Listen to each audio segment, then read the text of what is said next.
Welcome back. Today we're going to be having another really interesting interview about the overall trend from CeBIT, which I've been touching on in every single interview. So we have Dirk from Informatica. Welcome. Thank you, Nicole.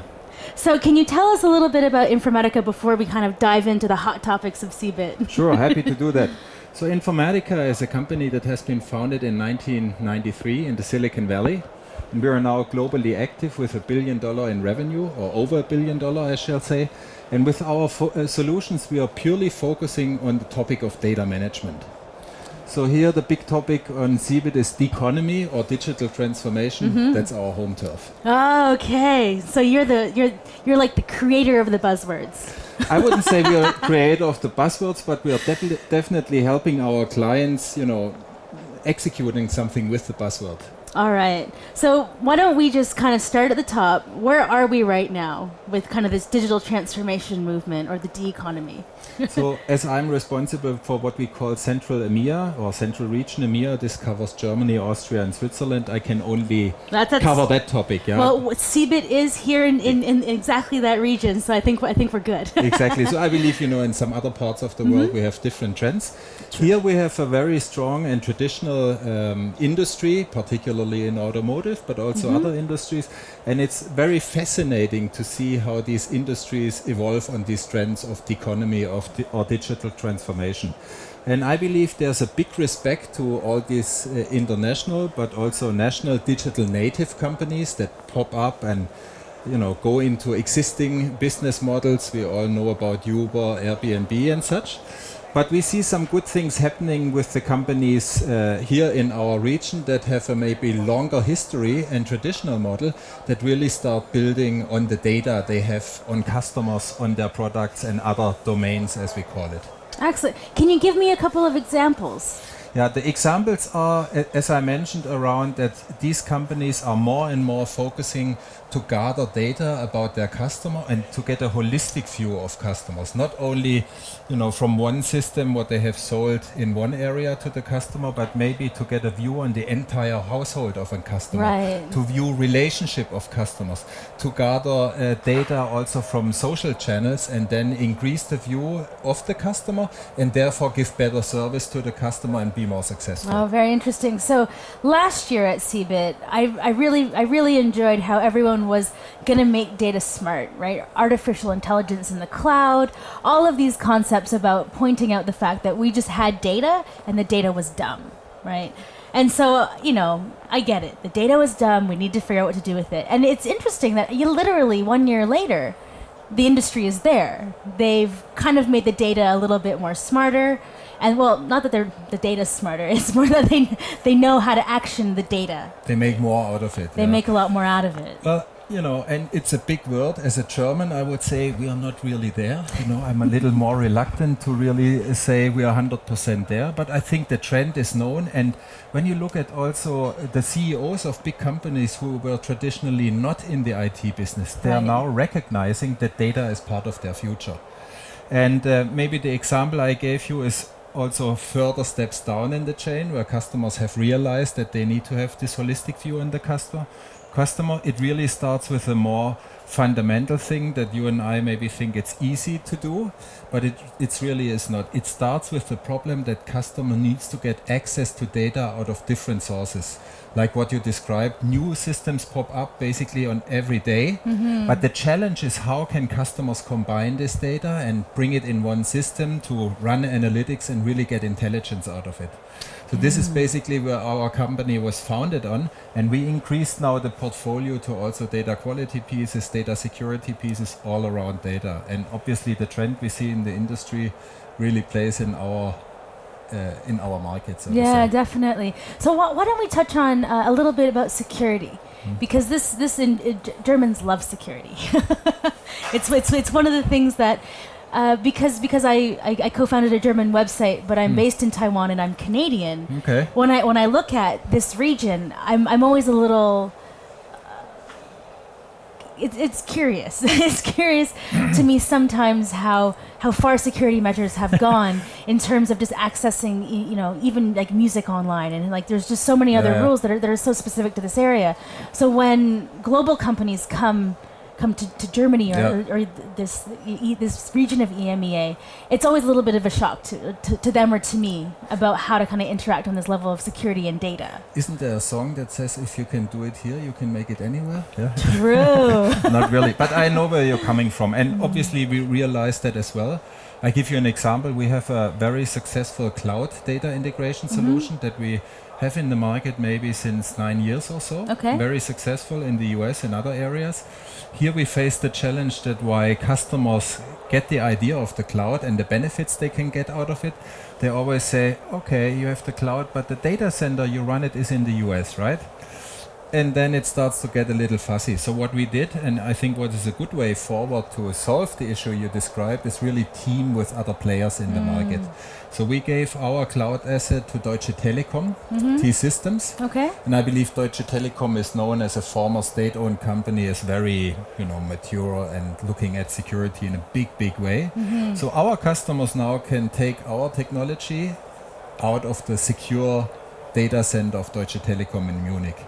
And I think with this, partnering with other local companies that are aware of the legislation and all of that, you can still have, a very good business. A very easy entry into the German market with a solid partner that knows all the local regulations. And the good part is also that the local partners have realized that they don't need to develop anything by themselves, but can partner with international companies and help them to market here as well. Definitely. So what other trends are you seeing here from CeBIT this year? So what are the other kind of big ones?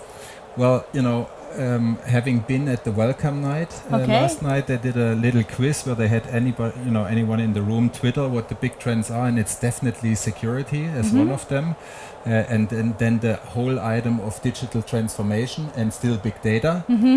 And now we can argue what is it, what's behind it. I believe it's really the fact that, or digitalization as such, that companies realize that they can do more with the data they are having, and they need to do more with it, otherwise they get just passed by on the right-hand side of the street.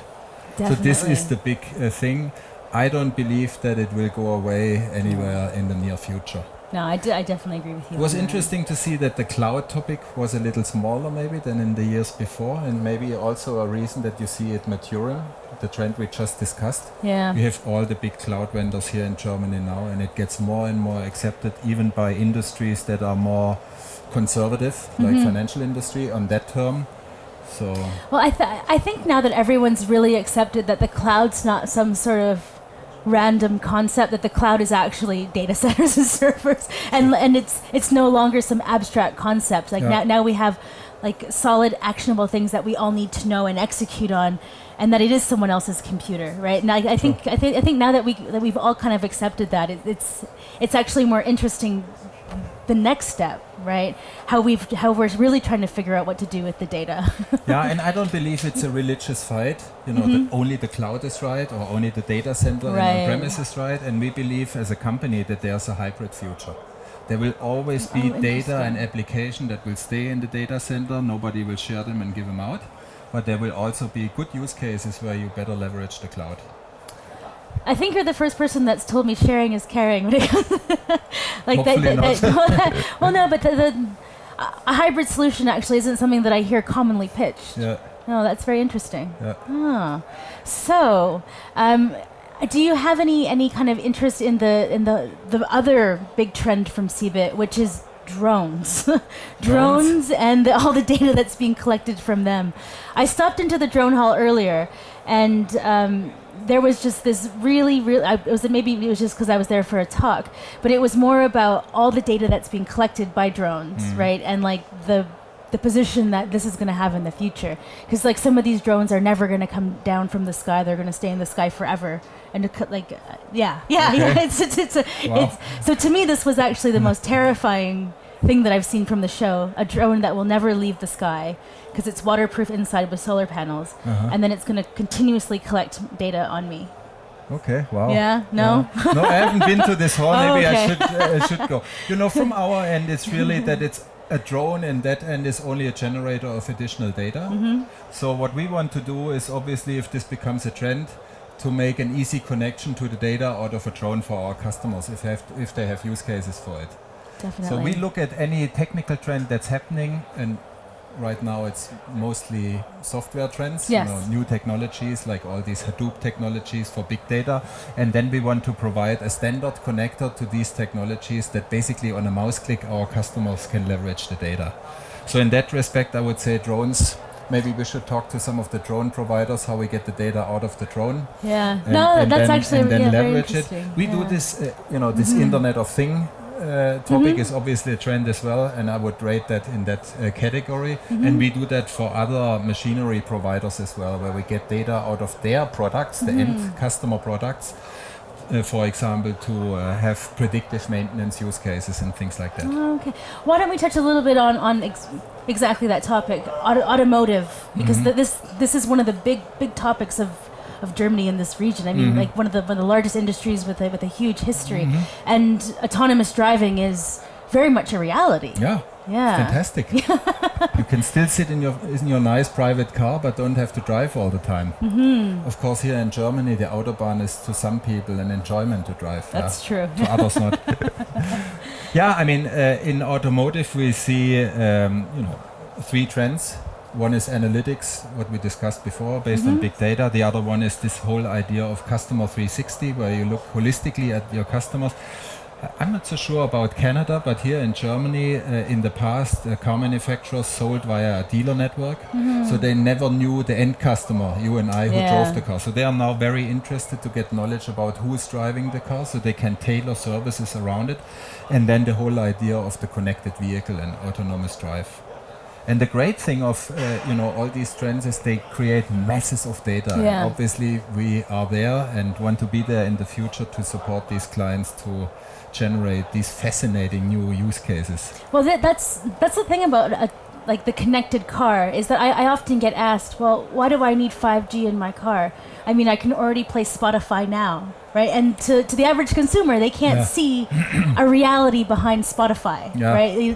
They can play music, and that's kind of the end of it. But then you kind of point out, well, no, we actually can't conceive of what the next big use case for the car is. And you kind of point out that, well, if my connected car can talk to my dry cleaner and know that my dry cleaning is in the trunk, it can come and pick it up and then know when I'm at work, and then drop it back off, right? There's just so many consumer-centric services that we have no idea, like even where to begin with this, because it's just there's not enough data, and B, we're not being smart enough with it quite yet, or we're just starting to be smart enough with it. And there's also, and coming back to Germany, a regulation around it as well. Okay. I mean, on the other end, you don't want to have all your data in someone's hand where you feel Big Brother is watching you. Yeah. But you want to have the data in the hand if for example, today you have to buy a car insurance based on your experience, if you had accidents or not, and on the type of car you have. Yeah. Why do you have to pay the same insurance if you only drive 2,000 miles or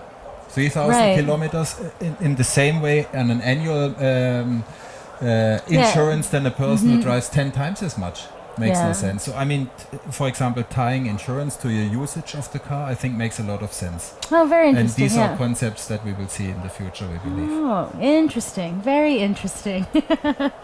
So can you tell me about any other kind of trends that you're seeing here from the show? So we've touched on big data. Yeah. We've touched on cloud. Yeah. We touched on digital transformation. Yeah, and that's a big one. That is actually quite a big one. I think a lot of people start summing up things under digital transformation where you might question, is it digital transformation or is it just an update of an existing environment? Yeah. Actually, that's actually a very fair point. So actually, why don't we define digital transformation really quickly? Let's not do it here. Now, I believe in the digital transformation, it's really all about using data to transform your business model. And as I tried to point out earlier, in most of the cases in these traditional companies, the data is already there. So I believe there's no reason for shyness. Let's tackle the problem. If you have the data in silos, let's combine it. Let's master it and then generate the ideas and the intelligence to make new business. So for example, if you know what life insurance you have, then you want to find out what your parents have, and if you have children, what they have. And if they are not with you as a life insurance company, then better start selling it over there, right? Yeah, right. So. Yeah. So It's really interesting the way that this kind of digital transformation buzzword is kind of pulling together the things that I've found most interesting about the industry for the past maybe 2 years. I'm like being a journalist, I get to talk to all these different companies, and for a while it was becoming a little bit boring, where like it was a little bit predictable, right? In some way, in some way it was predictable, but the overlapping of industry and is where we started to see this legitimate innovation, right? So you started to look at like different disciplines and how they can cross over, and this concept of digital transformation, as much of a buzzword as it is, this is actually that moment where it's forcing different industries to kind of come together, and it's all industries. Yeah. Right. So this, like, though it's a buzzword that I'm not that happy about, because it's like you're saying, it's fuzzy. It's fuzzy, Yeah. and it's really broad. This is actually one of the buzzwords where innovation is happening. Massively, yeah. And it's also the way how you break up traditional models, where, for example, in the retail industry, in former times, retailers, or some might even look today, define their best customers as the one with the most revenue generated by the customer. Where we see companies today looking at customers in a different way, in the fact that if the customer has the highest influence that can be rated on followers on Twitter, on friends on Facebook, on connections on LinkedIn, they may be more valuable to them than the one that has higher per capita revenue with them. So you see things shifting based on data, based on digital. And you see it in any industry. Right. No, it's very true, the way that social has legitimately impacted the way that everybody does business, and how a lot of companies stand in fear of Twitter. One tweet and it ends it all. Yeah. Not only in companies, also politics, anywhere. Yeah, exactly. Any industry. Yeah. Excellent. So I really want to take the time to thank you for coming onto the stream and kind of like working with me to pad out some of these major buzzwords and identifying some of the big trends that are happening at CeBIT, and how Germany kind of fits in like globally with some of the very specific practices that happen just in this geography. Absolutely. Thank you for having me here, Nicole, and I'm looking forward to the next time. Absolutely. So this has been Dirk from Informatica, and we're going to take a short break and be back to the stream.